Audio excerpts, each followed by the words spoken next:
ಇವತ್ತು 9ನೇ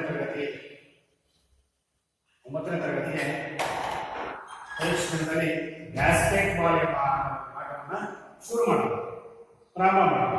basket ball ಅನ್ನ ಪಾಠದ ಬಗ್ಗೆ ಇವತ್ತು ತಿಳ್ಕೊಳ್ಳೋಣ. ಹೌದೇ, ಬ್ಯಾಸ್ಕೆಟ್ ಬಾಲ್ ಅಲ್ಲಿ ಏನೇನಿದ್ದಾವೆ, ಏನು ಆಡ್ತಾ ಇದ್ದಾರೆ, ಎಷ್ಟು ಜನ ಆಡ್ತಾ ಇದ್ದಾರೆ, ಅದ್ರ ಬಗ್ಗೆ ಇವತ್ತು ಸಂಪೂರ್ಣವಾಗಿ ತಿಳ್ಕೊಳ್ಳೋಣ. ಮೊದಲನೇದು ಬ್ಯಾಸ್ಕೆಟ್ ಬಾಲ್ ಆಟದಲ್ಲಿ ತಂತ್ರಗಳು. ಬ್ಯಾಸ್ಕೆಟ್ ಬಾಲ್ ಆಟದಲ್ಲಿ ಏನೇನು ತಂತ್ರಗಳಿದ್ದಾವೆ, ಯಾವ್ಯಾವ ನಿಯಮಗಳು, ಯಾವ್ಯಾವ ತಂತ್ರಗಳಿದ್ದಾವೆ, ಸ್ಕಿಲ್ಸ್ಗಳಿದ್ದಾವೆ ಬ್ಯಾಸ್ಕೆಟ್ ಬಾಲ್ ಆಟದಲ್ಲಿ ತಂತ್ರಗಳು ಯಾವ್ಯಾವ ತಂತ್ರಗಳಿದ್ದಾವೆ, ಮತ್ತೆ ಬ್ಯಾಸ್ಕೆಟ್ ಬಾಲ್ ಅನ್ನು ಆಟಗಾರರಲ್ಲಿ ಇರಬೇಕಾದ ಗುಣಗಳು. ಬ್ಯಾಸ್ಕೆಟ್ ಬಾಲ್ ಆಟಗಾರರಲ್ಲಿ ಬ್ಯಾಸ್ಕೆಟ್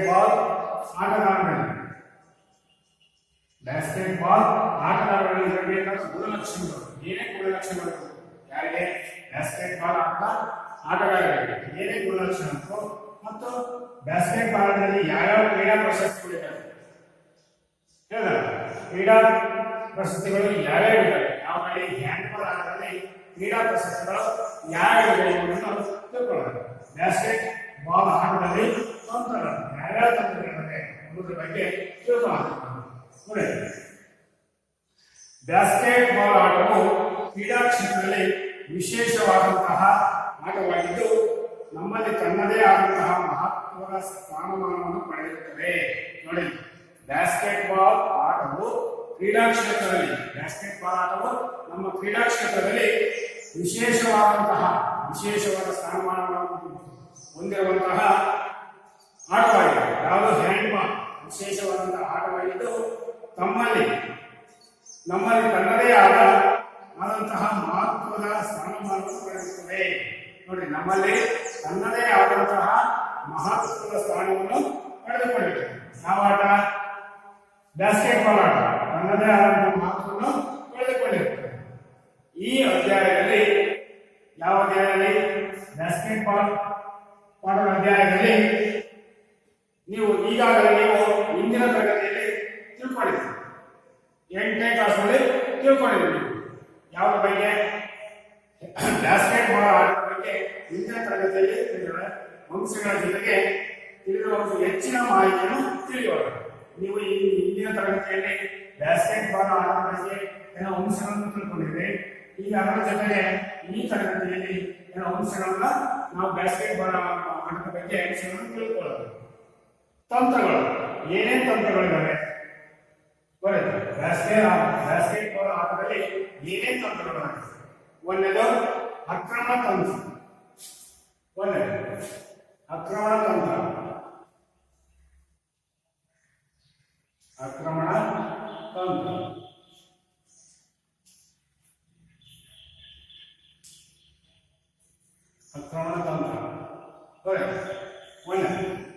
ಇದರಲ್ಲಿ ಸ್ಕ್ರೀನಿಂಗ್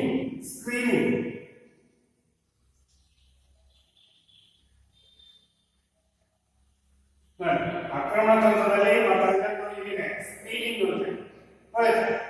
ಯಾವುದರಲ್ಲಿ? ಬ್ಯಾಸ್ಕೆಟ್ ಬಾಲ್ ಮೊದಲನೇದು ಆಕ್ರಮಣ ತಂತ್ರ. ಯಾವ ರೀತಿ? ಮೊದಲಲ್ಲಿ ಸ್ಕ್ರೀನಿಂಗ್ ರಕ್ಷಣಾ ಆಟಗಾರ ವ್ಯಕ್ತಿಯನ್ನು ರಕ್ಷಣೆ ಮಾಡುತ್ತಿರುವ ಸಂದರ್ಭದಲ್ಲಿ ವ್ಯಕ್ತಿಯನ್ನು ರಕ್ಷಣೆ ಮಾಡುತ್ತಿರುವ ಸಂದರ್ಭದಲ್ಲಿ ಎದುರಾಳಿ ತಂಡದ ಆಕ್ರಮಣ ಆಟಗಾರ ತನ್ನ ತಂಡದ ಸದಸ್ಯನಿಗೆ ಅಂದರೆ ತನ್ನ ಆಟಗಾರರಿಗೆ ಸಹಕಾರಿಯಾಗುವ ರೀತಿಯಲ್ಲಿ ಅಡ್ಡವಾಗಿ ಆಡಲು ಒಂದು ವಿಧ. ನೋಡಿ, ಏನಂತಾರೆ ಅಂತಂದ್ರೆ, ರಕ್ಷಣಾ ಆಟಗಾರ ವ್ಯಕ್ತಿಯನ್ನು ರಕ್ಷಣೆ ಮಾಡುತ್ತಿರುವ ಸಂದರ್ಭದಲ್ಲಿ ಎದುರಾಳಿ ತಂಡದ ಇನ್ನೊಂದು ತಂಡ ಎದುರಾಳಿ ತಂಡದ ಆಕ್ರಮಣ ಆಟಗಾರ ತನ್ನ ತಂಡದ ಸದಸ್ಯರಿಗೆ, ತನ್ನ ತಂಡದ ಸದಸ್ಯರಿಗೆ ಅಂದ್ರೆ ಸಹಕಾರಿಯಾಗುವ ರೀತಿಯಲ್ಲಿ ತಂಡದ ಸದಸ್ಯರಿಗೆ ಸಹಕಾರವಾಗುವ ರೀತಿಯಲ್ಲಿ ಅಡ್ಡವಾಗಿ ಅಡ್ಡವಾಗಿ ಬಾಲ್ ಆಡೋಕೆ ಬ್ಯಾಸ್ಕೆಟ್ ಬಾಲ್ ಆಡೋಕೆ ಅಡ್ಡವಾಗಿ ಆಡುವುದು ಒಂದು ವಿಧ. ಅಡ್ಡವಾಗಿ ಆಡುವುದು ಒಂದು ವಿಧವಾಗಿದೆ. ಇದು ಸ್ಕ್ರೀನಿಂಗ್ ಪದ್ಧತಿಯ ತಂತ್ರವಾಗಿದೆ. ಇದನ್ನು ಸ್ಕ್ರೀನಿಂಗ್ ಪದ್ಧತಿ ಎಂದು ಕರೆಯುತ್ತಾರೆ. ಎರಡನೇದು ಪೋಸ್ಟ್ ಪ್ಲೇ. ಪೋಸ್ಟ್ ಪ್ಲೇ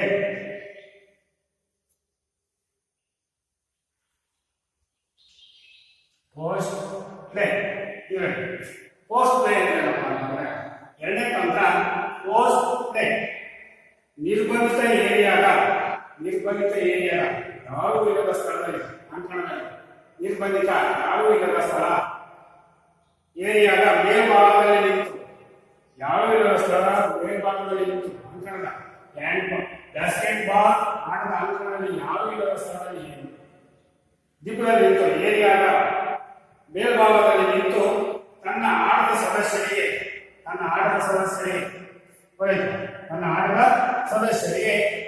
ಎದುರಾಳಿ ತಂಡದವರಿಂದ ತಪ್ಪಿಸಿ ಯಶಸ್ವಿಯಾಗಿ ಬ್ಯಾಸ್ಕೆಟ್ ಮಾಡಲು ಸಹಕಾರಿಯಾಗುವ ಚೆಂಡನ್ನು ನೀಡುವುದಕ್ಕೆ ಹೈ ಪೋಸ್ಟ್ ಪ್ಲೇ ಎನ್ನುತ್ತಾರೆ. ನೋಡಿ, ನಿರ್ಬಂಧಿತ ಏರಿಯಾದ ಮೇಲ್ಭಾಗದಲ್ಲಿ ನಿಂತು ತನ್ನ ತಂಡದ ಸದಸ್ಯರಿಗೆ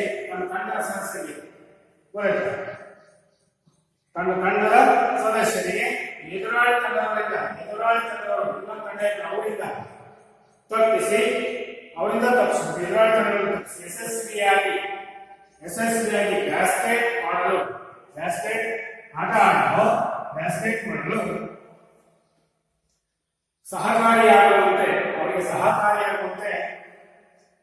ಸಹಕಾರಿಯಾಗುವಂತೆ ಚೆಂಡನ್ನು ನೀಡುವುದಕ್ಕೆ ಸಹಕಾರಿಯಾಗುವ ರೀತಿಯಲ್ಲಿ ಚೆಂಡನ್ನು ನೀಡುವುದಕ್ಕೆ ಹೈ ಪೋಸ್ಟ್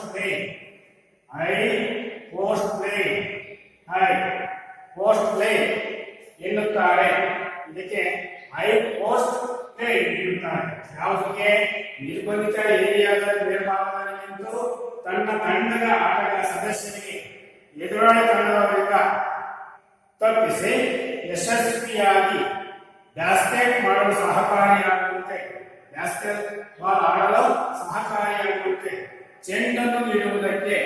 ಚೆಂಡನ್ನು ಅವರಿಗೆ ನೀಡುವುದಕ್ಕೆ ನನ್ನ ತಂಡದ ಸಹಚರಿಗೆ ನೀಡುವುದಕ್ಕೆ ಇದಕ್ಕೆ ಹೈ ಪೋಸ್ಟ್ ಪ್ಲೇ ಎಂದು ಕರೆಯುತ್ತಾರೆ. ನಿಗದಿಪಡಿಸಿದ ಈ ಆಟಗಾರ ತನ್ನ ಆಟಗಾರನಿಗೆ ಯಾವ ಬದಿಗಾದ ಚೆಂಡನ್ನು ನೀಡಬಹುದಾಗಿದೆ. ನಿಗದಿಪಡಿಸಿದ ಈ ಆಟಗಾರ ತನ್ನ ಆಟಗಾರನಿಗೆ ತಂಡದ ಸದಸ್ಯರಿಗೆ ಯಾವ ಬದಿಗಾರರು ಚೆಂಡನ್ನು ನೀಡಬಹುದಾಗಿದೆ. ಚೆಂಡನ್ನು ನೀಡಬಹುದಾಗಿದೆ. ನಿರ್ಬಂಧಿತ ಏರಿಯಾದ ಕೆಳಗಡೆ ಯಾರು ಇಲ್ಲದ ಸ್ಥಳದಲ್ಲಿ ನಿರ್ಬಂಧಿತ ಕೆಳಗಡೆ ಬ್ಯಾಸ್ಕೆಟ್ ಬಾಲ್ ಹತ್ತಿರ ನಿಂತು ಪಾಸ್ ನೀಡಿ ಆಡುವುದಕ್ಕೆ ಲೋ ಪೋಸ್ಟ್ ಪ್ಲೇ ಕರೆಯುತ್ತಾರೆ. ಲೋ ಪೋಸ್ಟ್ ಪ್ಲೇ ಎನ್ನುತ್ತಾರೆ.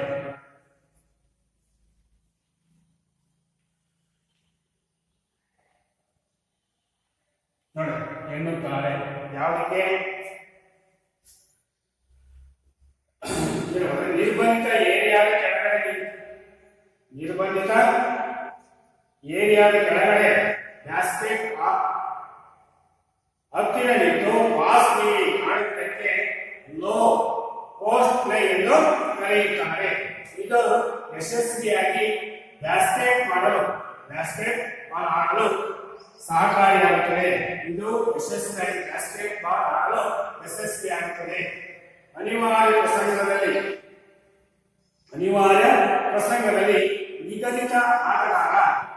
ಅನಿವಾರ್ಯ ಪ್ರಸಂಗದಲ್ಲಿ ನಿಗದಿತ ಆಟಗಾರ ತಾನೇ ಬ್ಯಾಸ್ಕೆಟ್ ಮಾಡಬಹುದು. ಅನಿವಾರ್ಯ ಸಂದರ್ಭದಲ್ಲಿ ತಾನೇ ಆಡಬಹುದು. ಬ್ಯಾಸ್ಕೆಟ್ ಬಾಲ್ ಆಡಬಹುದು. ಈ ಆಟಗಾರ ನಿಂತ ಸ್ಥಳದಿಂದಲೇ ಯಾವ ಈ ಆಟಗಾರ ಆಕ್ರಮಣ ಆಟಗಾರ ತಂಡದ ಆಟಗಾರರ ಚಲನವಲನವನ್ನು ನೋಡಿಕೊಂಡು ಚಾಕಚಕ್ಯತೆಯಿಂದ ಚೆಂಡನ್ನು ಕೊಡುತ್ತಾನೆ. ನೋಡಲಿ, ಈ ಆಟಗಾರ ನಿಂತ ಸ್ಥಳದಿಂದಲೇ ಅವನು ಎಲ್ಲಿ ನಿಂತಿರ್ತಾನೋ ಅಲ್ಲಿಂದಲೇ ತನ್ನ ತಂಡದ ಆಟಗಾರರ ಚಲನವಲನಗಳನ್ನು ನೋಡಿ ಹೊಲಿತಾರೆ. ಅವರ ಚಲನವಲನವನ್ನು ಅವರು ಹೇಳಿದ್ದಾರೆ, ಎಲ್ಲಿ ಕೊಡ್ತಾರೆ, ಎಲ್ಲಿ ಬರ್ತಾರೆ ಎಂಬುದರ ಬಗ್ಗೆ ಚಲನವಲನಗಳ ಬಗ್ಗೆ ವೀಕ್ಷಣೆ ಮಾಡಿ ತನ್ನ ತಂಡದ ನೋಡಿಕೊಂಡು ಅವರಿಗೆ ಚಾಕಚಕ್ಯತೆಯಿಂದ ವ್ಯವಸ್ಥೆಗೆ ಹೊಲಿತಾರೆ. ಚಾಣಕ್ಯದಿಂದ ಚೆಂಡನ್ನು ಕೊಡುತ್ತಾನೆ, ಅವರಿಗೆ ಚೆಂಡನ್ನು ಕೊಡುತ್ತಾನೆ. ಮೂರನೇದು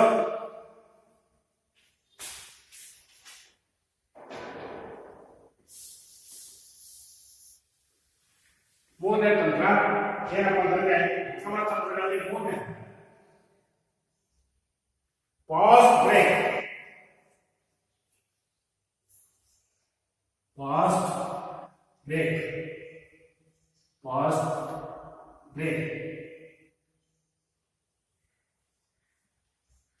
Fast break. Good. Fast break. ಅದರಲ್ಲಿ ಮೂರು. Fast break. ಆಕ್ರಮಣಕಾರರ ಆಕ್ರಮಣವು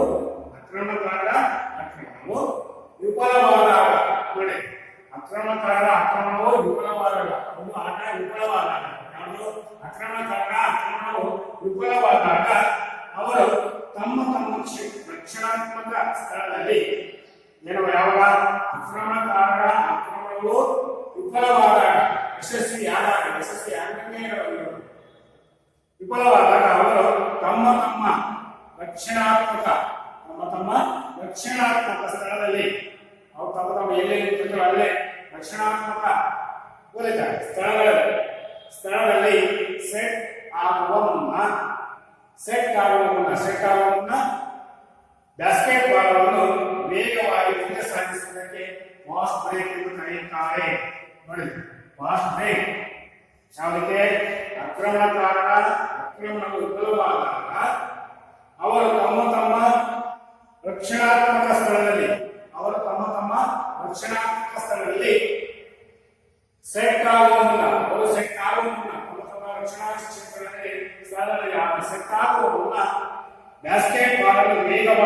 ಬ್ಯಾಸ್ಕೆಟ್ ಬಾಲನ್ನು ವೇಗವಾಗಿ ಮುಂದೆ ಸಾಗಿಸುವುದಕ್ಕೆ ಫಾಸ್ಟ್ ಬ್ರೇಕ್ ಎಂದು ಕರೆಯುತ್ತಾರೆ. ಏನು ರಭಸವಾಗಿ ಜೋರಾಗಿ ಎದುರಾಳಿ ತಂಡದ ಬ್ಯಾಸ್ಕೆಟ್ ಕಡೆಗೆ ನುಗ್ಗುವುದು. ವ್ಯಕ್ತಿ ರಕ್ಷಣೆಯಲ್ಲಿ ಆಡುವಾಗ ಈ ತಂತ್ರ ಅನುಕೂಲವಾಗಿರುತ್ತದೆ.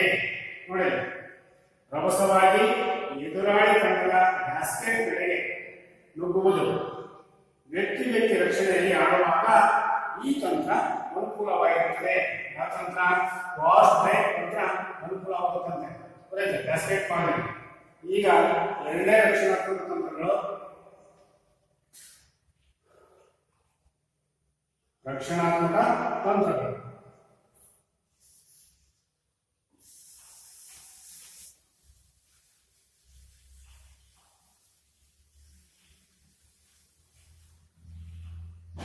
ಯಾವಾಗ ರಕ್ಷಣಾತ್ಮಕ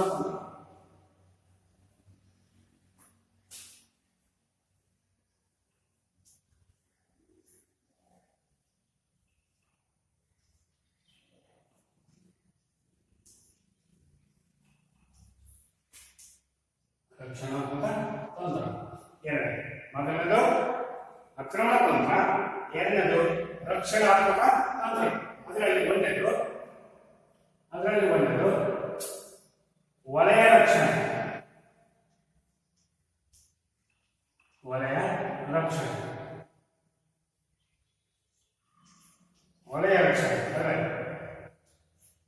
ಯಾವುದರಲ್ಲಿ ರಕ್ಷಣಾತ್ಮಕ ತಂತ್ರಗಳಲ್ಲಿ ಅದರಲ್ಲಿ ಒಂದನೇದು ವಲಯ ರಕ್ಷಣೆ. ಏನಪ್ಪ ಅಂತಂದ್ರೆ ಝೋನ್ ಡಿಫೆನ್ಸ್.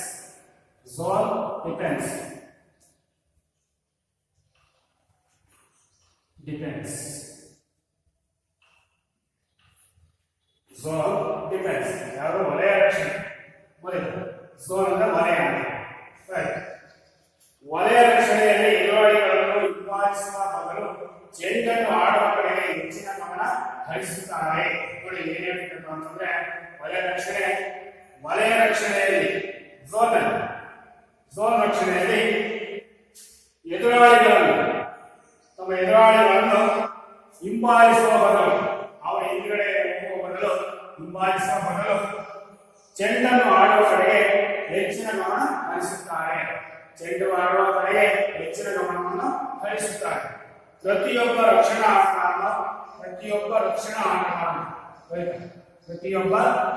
ಆಟಗಾರರು ತನಗೆ ನಿಗದಿಪಡಿಸಿರುವ ವಲಯದಲ್ಲಿ ಚೆಂಡನ್ನು ಅನುಸರಿಸುತ್ತಾ ಚಲಿಸುವವನು. ನೋಡಿ, ತನಗೆ ನಿಗದಿಪಡಿಸಿರುವ ವಲಯದಲ್ಲಿ ಚೆಂಡನ್ನು ಅನುಸರಿಸುತ್ತಾ ಚಲಿಸುವನು. ಯಾರು? ಪ್ರತಿಯೊಬ್ಬ ರಕ್ಷಣಾ ಆಟಗಾರನು ತನಗೆ ನಿಗದಿಪಡಿಸಿರುವ ವಲಯದಲ್ಲಿ ಚೆಂಡನ್ನು ಅನುಸರಿಸುತ್ತಾ ಚಲಿಸುವನು.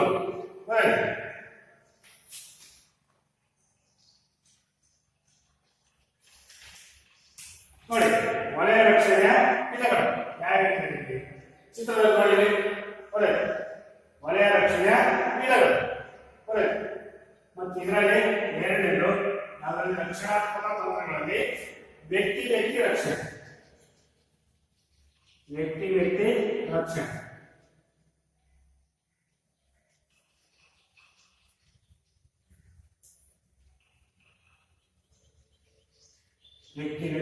ರಕ್ಷಣೆ. ಮ್ಯಾನ್ ಟು ಮ್ಯಾನ್, ಅದೇ ವ್ಯಕ್ತಿ ರಕ್ಷಣೆ. Man to man defence. ಯಾವುದಲ್ಲಿ ವಲಯ ರಕ್ಷಣೆಯಲ್ಲಿ ಝೋನ್ ಡಿಫೆನ್ಸ್ ನಲ್ಲಿ ವ್ಯಕ್ತಿ ರಕ್ಷಣೆ ಮಾಡ್ತಾರೆ. ವ್ಯಕ್ತಿಯಿಂದ ವ್ಯಕ್ತಿ ರಕ್ಷಣೆಯ ತಂತ್ರವು ಪ್ರತಿಯೊಬ್ಬ ಆಟಗಾರನ ಜವಾಬ್ದಾರಿಯನ್ನು ಒಬ್ಬೊಬ್ಬ ರಕ್ಷಣಾ ಆಟಗಾರನಲ್ಲಿ ಇರುತ್ತದೆ. ನೋಡಿ, ವ್ಯಕ್ತಿಯಿಂದ ವ್ಯಕ್ತಿ ರಕ್ಷಣೆಯ ತಂತ್ರ ರಕ್ಷಣಾತ್ಮಕ ತಂತ್ರಗಳು.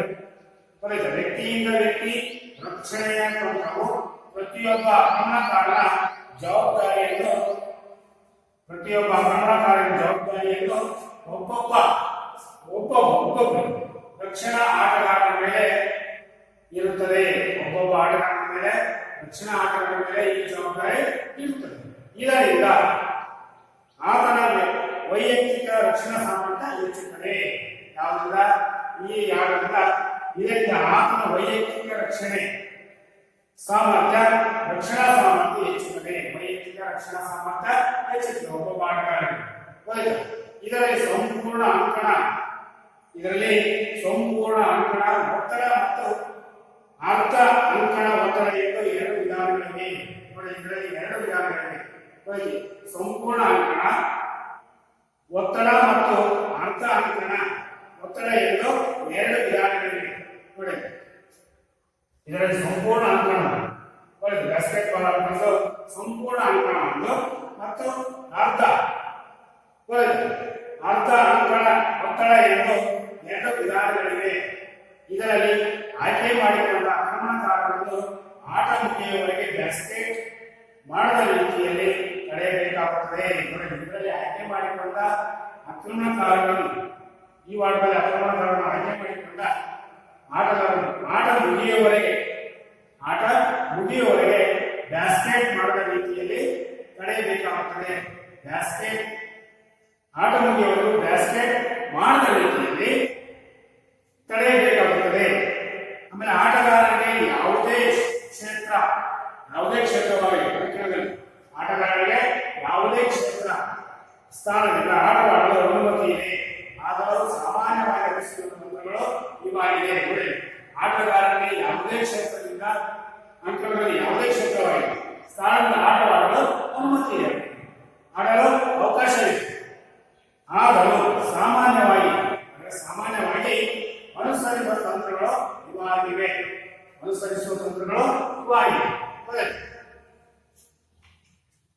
ಅದರಲ್ಲಿ ಬ್ಯಾಸ್ಕೆಟ್ ಆಟಗಾರರಲ್ಲಿ ಇರಬೇಕಾದ ಅವಶ್ಯಕ ಗುಣಗಳು. ಏನಪ್ಪ ಅಂತಂದ್ರೆ ಇಲ್ಲಿ ಬ್ಯಾಸ್ಕೆಟ್ ಬಾಲ್ ಆಟಗಾರರಲ್ಲಿ ಇರಬೇಕಾದ ಗುಣಲಕ್ಷಣಗಳು. ಏನೇನ್ಬೇಕಪ್ಪ ಅಂತಂದ್ರೆ ಏನೇನು ಗುಣಲಕ್ಷಣಗಳು? ಒಂದನೇದು ಎತ್ತರದ ನಿಲುವನ್ನು ಹೊಂದಿರುವುದರಿಂದ ಚೆಂಡನ್ನು ಬುಟ್ಟಿಯಲ್ಲಿ ಹಾಕಲು ಅಥವಾ ಯಶಸ್ವಿಯಾಗದೇ ಇದ್ದಲ್ಲಿ ಮರಳಿ ಪಡೆಯಲು ಅನುಭವವಾಗುತ್ತದೆ. ಮೊದಲನೇ ಗುಣಲಕ್ಷಣ ಏನಿದೆಯಪ್ಪ ಅಂತಂದ್ರೆ ಎತ್ತರದ ನಿಲುವು, ಉದ್ದ ಇರಬೇಕು. ಹೋಯ್ತಾ? ಉಳ್ಳಾಗಿದ್ದು ಬಾಸ್ಕೆಟ್ಬಾಲ್ ಕೊಡ್ತಾರೆ ಬರಲ್ಲ, ಯಾಕಂದ್ರೆ ಜಂಪ್ ಮಾಡ್ಕೊಳಲ್ಲ. ಇದರಲ್ಲಿ ಆಡಕ್ ಬರಲ್ಲ, ಜಾಳಿಗೆಯಲ್ಲಿ ಆಡಕ್ ಬರಲ್ಲ, ಅವ್ನು ಮಾಲಕವಾಗಿ ಜಾಳಿಗೆಯಲ್ಲಿ ಎಸ್ಕೇಪ್ ಮಾಡಲ್ಲ. ಅದಕ್ಕೆ ಎತ್ತರದ ನಿಲುವು ಹೊಂದಿರಬೇಕು, ಉದ್ದ ಇರಬೇಕು. ಹೆಚ್ಚು ಕಮ್ಮಿ 6 ಅಡಿ ಒಂದು ಇದೆ ಎಡಿ. ಹೋಯ್ತಾ? ಸಣ್ಣವರು 4 ಅಡಿ 3 ಅಡಿ ಇದ್ರೆ ಅವನಿಗೆ ಬಾಸ್ಕೆಟ್ಬಾಲ್ ಆಡಕ್ ಬರ್ತದೆ, ವಯಸ್ಸಾದ್ರು ಆಡಕ್ ಬರಲ್ಲ. ಅವನಿಗೆ ಜಂಪ್ ಮಾಡಿ ಬಾಳನ್ನ ಎಸೆಕ್ ಬರೋದಿಲ್ಲ, ಮುಖ್ಯವಾದ ಜಾಳಿಗೆ ಒಳಗೆ. ಅದಕ್ಕೆ ಎತ್ತರದ ನಿಲುವನ್ನು ಹೊಂದಿರುವುದರಿಂದ ಚೆಂಡನ್ನು ವೃತ್ತಿಯಲ್ಲಿ ಹಾಕಲು ಅಥವಾ ಯಶಸ್ವಿಯಾಗದೆ ಇದ್ದಲ್ಲಿ ಹಾಗೂ ಚೆಂಡನ್ನು ಕುಟ್ಟೊಳಗೆ ಹಾಕದೆ ಯಶಸ್ವಿಯಾಗದಿದ್ದಲ್ಲಿ ಮರಳಿ ಪಡೆಯುವುದು ಅನುಕೂಲವಾಗುತ್ತದೆ. ಎತ್ತರದ ನಿಲುವನ್ನು ಹೊಂದಿರುವ ಮನುಷ್ಯ ಬ್ಯಾಸ್ಕೆಟ್ ಆಡಲು ಅನುಕೂಲವಾಗುತ್ತದೆ. ಯಾಕೆಂದ್ರೆ ಬಾಲನ್ನು ಹಿಡಿದು ಪುಟ್ಟಿಯೊಳಗೆ ಜಂಪ್ ಮಾಡಿ ಪುಟ್ಟಿಯೊಳಗೆ ಹಾಕಲು ಅನುಕೂಲವಾಗುತ್ತದೆ. ಅದು ಯಶಸ್ವಿಯಾಗದಿದ್ದರೆ ಅದನ್ನು ವಾಪಸ್ ಪಡೆದು ಇದ್ದಲ್ಲಿ ಮರಳಿ ಪಡೆಯಲು ಅನುಕೂಲವಾಗುತ್ತದೆ. ಎತ್ತರದ ನಿಲುವಿನ ಆಟ. ಎರಡನೇದು ಹೆಚ್ಚಿನ ಸಂದರ್ಭಗಳಲ್ಲಿ, ಎರಡನೇದೇನಪ್ಪ ಹೇಳ್ತಾರೆ ಅಂತಂದ್ರೆ ಹೆಚ್ಚಿನ ಸಂದರ್ಭಗಳಲ್ಲಿ ಜಿಗಿಯುವುದು ಅನಿವಾರ್ಯವಾಗಿರುವುದರಿಂದ ಸ್ಫೋಟಕತ್ವ ಹೊಂದಿರುವುದು ಅವಶ್ಯಕ. ನೋಡಿ, ಹೆಚ್ಚಿನ ಸಂದರ್ಭದಲ್ಲಿ ಜಿಗಿಯುವುದು ಜಿಗಿಯುವುದು ಅನಿವಾರ್ಯವಾಗಿರುವುದರಿಂದ, ಹೆಚ್ಚಿನ ರೀತಿಯ ಸಂದರ್ಭಗಳಲ್ಲಿ ಜಿಗಿಯುವುದು ಅನಿವಾರ್ಯವಾಗಿರುವುದರಿಂದ ಸ್ಫೋಟ ಜಂಪ್ ಮಾಡೋದು ಇದು ಸ್ಫೋಟಕತ್ವ ಹೊಂದಿರುವುದು ಅವಶ್ಯಕವಾಗಿರುತ್ತದೆ. ಯಾರಲ್ಲಿ? ಬ್ಯಾಸ್ಕೆಟ್ ಬಾಲ್ ಆಟಗಾರನ ಗುಣಗಳು. ಮೂರನೇದು ಎದುರಾಳಿಯ ಚಲನವಲನಕ್ಕೆ ಅನುಗುಣವಾಗಿ ಎದುರಾಳಿ ತಂಡದ ಚಲನವಲನಕ್ಕೆ ಅನುಗುಣವಾಗಿ ಚೆಂಡನ್ನು ರಕ್ಷಿಸಲು ನಾವು ರಕ್ಷಣೆ ಮಾಡೋಣ. ಎದುರಾಳಿ ತಂಡದಿಂದ ನಾವು ಚೆಂಡನ್ನು ರಕ್ಷಣೆ ಮಾಡೋಣ ಮತ್ತು ಚೆಂಡನ್ನು ಪಾಸ್ ಮಾಡೋಣ ಮತ್ತು ಎದುರಾಳಿಯಿಂದ ಚೆಂಡನ್ನು ಪಾಸ್ ಮಾಡಲು ಹಾಗೂ ಶೂಟ್ ಮಾಡಲು ಚಪಲತೆ ಅವಶ್ಯಕ. ಎದುರಾಳಿ ಚಲನವಲನಕ್ಕೆ ಅನುಗುಣವಾಗಿ ಚೆಂಡನ್ನು ರಕ್ಷಿಸಲು ಮತ್ತು ಚೆಂಡನ್ನು ಪಾಸ್ ಹಾಗೂ ಶೂಟ್ ಮಾಡಲು ಚಪಲತೆ ಅವಶ್ಯಕವಾಗಿರುತ್ತದೆ. ನೋಡಿದ್ರೆ ಚೆಂಡನ್ನು ರಕ್ಷಿಸಬೇಕು, ಎದುರಾಳಿ ತಂಡದ ಚೆಂಡನ್ನು ರಕ್ಷಿಸಬೇಕು ಮತ್ತು ಚೆಂಡನ್ನು ಪಾಸ್ ಮಾಡಬೇಕು ಹಾಗೂ ಶೂಟ್ ಮಾಡಬೇಕು. ಇದು ಮಾಡುವುದರಿಂದ ಚಪಲತೆ ಅವಶ್ಯಕವಾಗಿ ಬೇಕೇ ಬೇಕು. ನಾಲ್ಕನೇದು ಅಂಕಣದ ದೂರವನ್ನು ಕಡಿಮೆ ಸಮಯದಲ್ಲಿ ಕ್ರಮಿಸಲು ವೇಗ ಅವಶ್ಯಕ. ಅಂಕಣದ ದೂರವನ್ನು ಕಡಿಮೆ ಸಮಯದಲ್ಲಿ ಕ್ರಮಿಸಲು ವೇಗ ಅವಶ್ಯಕ.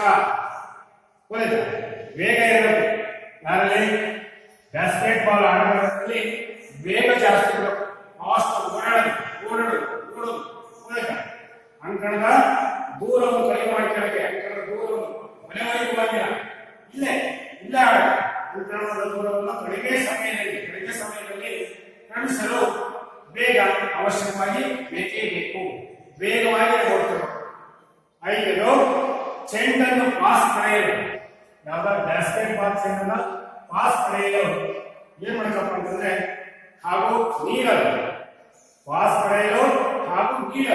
ಚೆಂಡನ್ನು ಪಾಸ್ ಮಾಡಲು ಶರೀರವನ್ನು ಚಾಚಿ ಬೇಕಾಗಿರುವುದರಿಂದ ಮೈ ಮಡಿಕ ಅವಶ್ಯಕವಾಗಿ ಬೇಕು. ನೋಡಿ, ಚೆಂಡನ್ನು ಪಾಸ್ ಮಾಡಲು ಮತ್ತು ಆಟಗಾರನಿಗೆ ನೀಡಲು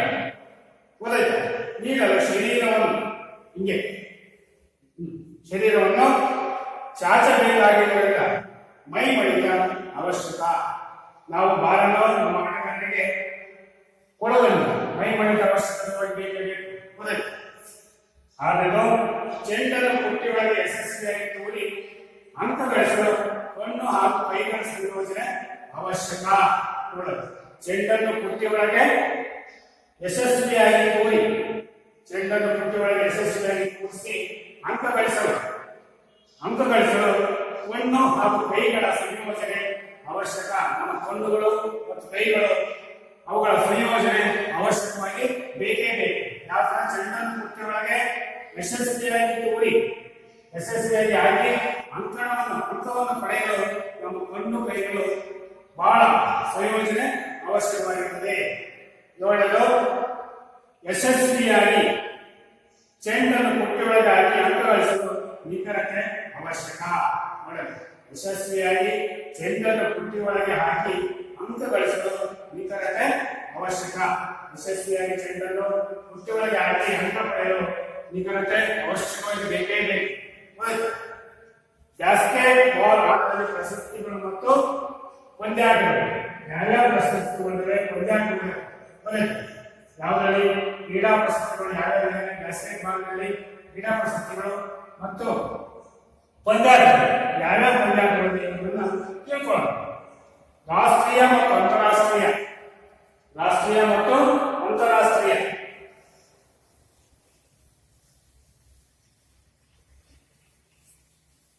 ರಾಷ್ಟ್ರೀಯ ಮತ್ತು ಅಂತಾರಾಷ್ಟ್ರೀಯ ಕ್ರೀಡಾ ಪ್ರಶಸ್ತಿಗಳು. ಮೂರನೇ,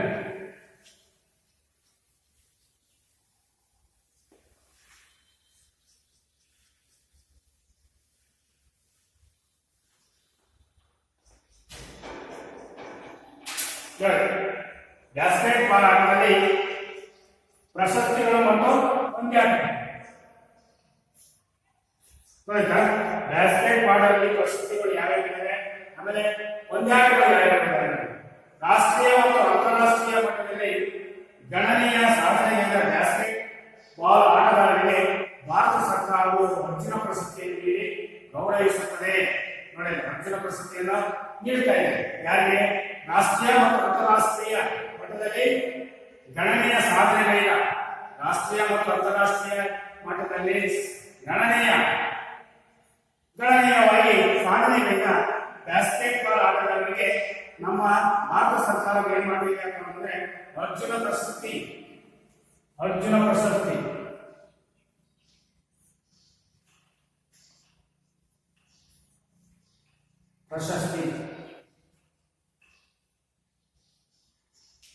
ಯಾರಿಗೆ ನೀಡಿದ್ದಾರೆ? ಅರ್ಜುನ ಪ್ರಶಸ್ತಿ ರಾಷ್ಟ್ರೀಯ ಮತ್ತು ಅಂತಾರಾಷ್ಟ್ರೀಯ ಮಟ್ಟದಲ್ಲಿ ಗಣನೀಯ ಸಾಧನೆಗೈದ, ಗಣನೀಯವಾಗಿ ನಿರಂತರವಾಗಿ ಗಣನೀಯ ಸೇವೆಗೈದ ಬ್ಯಾಸ್ಕೆಟ್ ಬಾಲ್ ಆಟಗಾರರಿಗೆ ನಮ್ಮ ಭಾರತ ಸರ್ಕಾರವು ಅರ್ಜುನ ಪ್ರಶಸ್ತಿಯನ್ನು ನೀಡುತ್ತಾ ಬಂದಿದೆ. ನೀಡಿ ಗೌರವಿಸುತ್ತದೆ. ಎಲ್ಲಾ ಕ್ರೀಡೆಗಳಲ್ಲಿರುವಂತೆ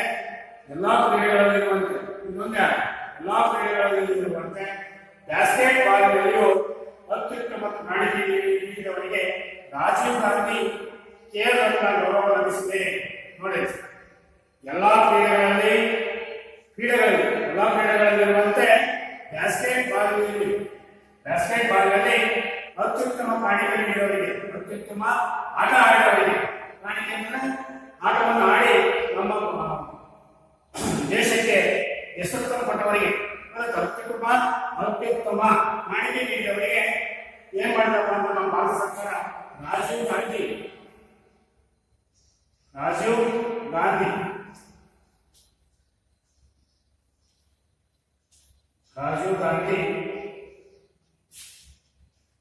ಖೇಲ್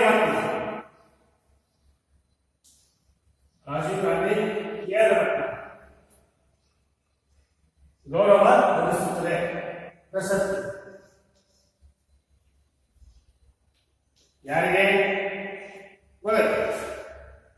ಎಲ್ಲಾ ಕ್ರೀಡೆಗಳಲ್ಲಿ ಬ್ಯಾಸ್ಕೆಟ್ ಬಾಲ್ನಲ್ಲಿಯೂ ಎಲ್ಲಾ ಕ್ರೀಡೆಗಳಲ್ಲಿ ಏನು ಅತ್ಯುತ್ತಮ ಸಾಧನೆ ಹಾಗೆ ಬ್ಯಾಸ್ಕೆಟ್ ಬಾಲ್ನಲ್ಲಿಯೂ ಅತ್ಯುತ್ತಮ ಕಾಣಿಕೆ ನೀಡುವವರಿಗೆ, ಅತ್ಯುತ್ತಮ ಆಟಗಾರರಿಗೆ, ಅತ್ಯುತ್ತಮ ಆಟ ಆಡಿದವರಿಗೆ ನಮ್ಮ ಭಾರತ ಸರ್ಕಾರವು ರಾಜೀವ್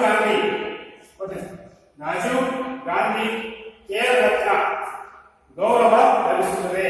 ನೋಡಿ, ನಮ್ಮ ಅತ್ಯುತ್ತಮ ಆಟಗಾರರಿಗೆ ನಮ್ಮ ಭಾರತ ಸರ್ಕಾರವು ರಾಜೀವ್ ಗಾಂಧಿ ಖೇಲ್ ರತ್ನ ಪ್ರಶಸ್ತಿಯನ್ನು ನೀಡಬೇಕು.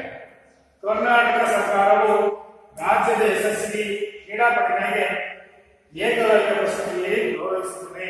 ನಮ್ಮ ಕರ್ನಾಟಕ ಸರ್ಕಾರವು ಇವರಿಗೆ ಮಾಡ್ತಪ್ಪ. ನಮ್ಮ ಕರ್ನಾಟಕ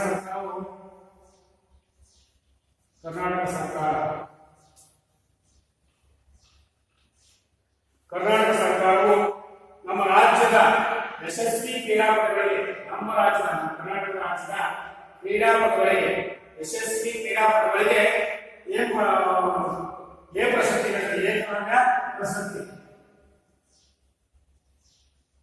ಏಕಲವ್ಯ ಪ್ರಶಸ್ತಿ ನೀಡಿ ಗೌರವಿಸುತ್ತದೆ.